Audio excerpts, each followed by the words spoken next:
Okay, so there are some specific vocabulary words that you're going to need to know for our labs. So I'm going to hold you accountable to these vocabulary words, because in your labs, I'm not going to say head or front or belly or back. Those aren't scientific words. I'm going to give you the scientific directions, and you're going to have to know what I'm talking about.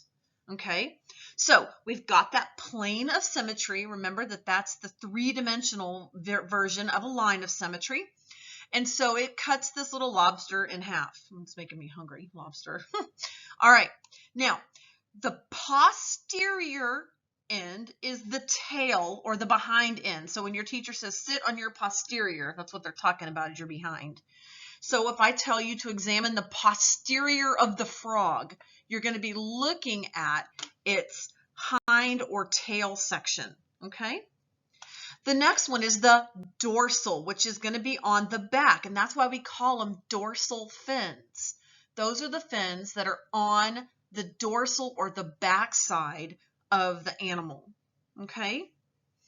Then we have the anterior. The anterior is going to be the head of the animal, the front part. So if I asked you to examine the interior of the earthworm, you're going to be looking at the head portion or the front portion of the worm. And then for the belly, which we don't call it the belly, we call it the ventral side. The ventral side, and that's looking at the frog's belly or the cat's belly or whatever, okay?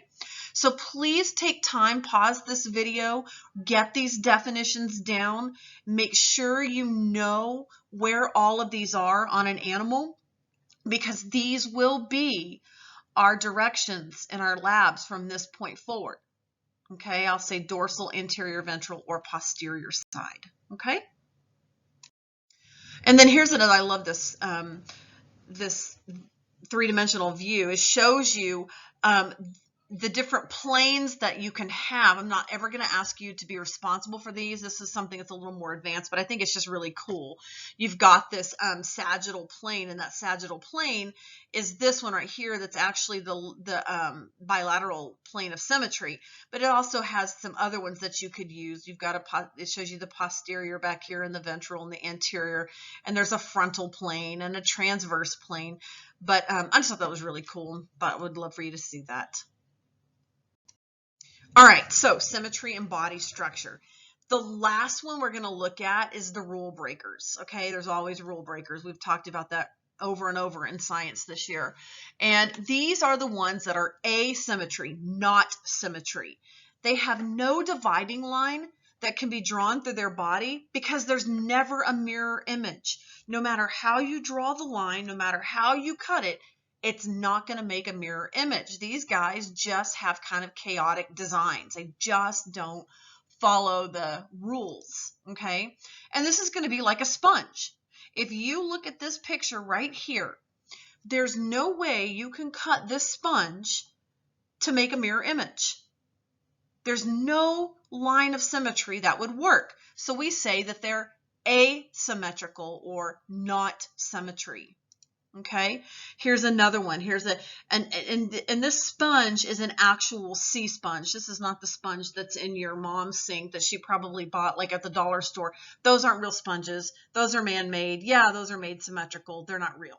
We're talking about the real sponge, the animal. Okay.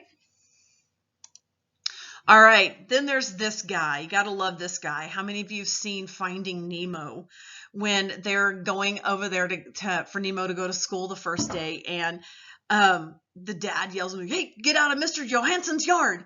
And it's a flounder, and he goes, "Hey, where'd you go? Where'd you go?" All of his eyes are on one side of his body, and the other side is flat. Okay, that's this fish right here. Okay, and this fish has no symmetry. It has a skeleton, it has all those other things, but this fish does not have a line of symmetry in its body. So in conclusion, we revisited the organization of a living thing from the smallest unit of a cell to the whole organism all the way through. We also identified the tasks of animals, the things that they have to do to continue their species, to continue life.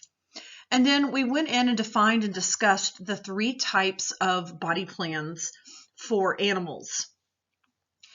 Now we're going to move on with our next lesson, and that will be about invertebrates. And we're going to take all of these things, like the tasks of animals and their organization of their bodies, and then their body plans, and we're going to apply all of those to learning about the different invertebrates. We're also going to do the taxonomy of invertebrates and all of the different groups and what characteristics make them fit for each group. All right, well, we'll see you next time.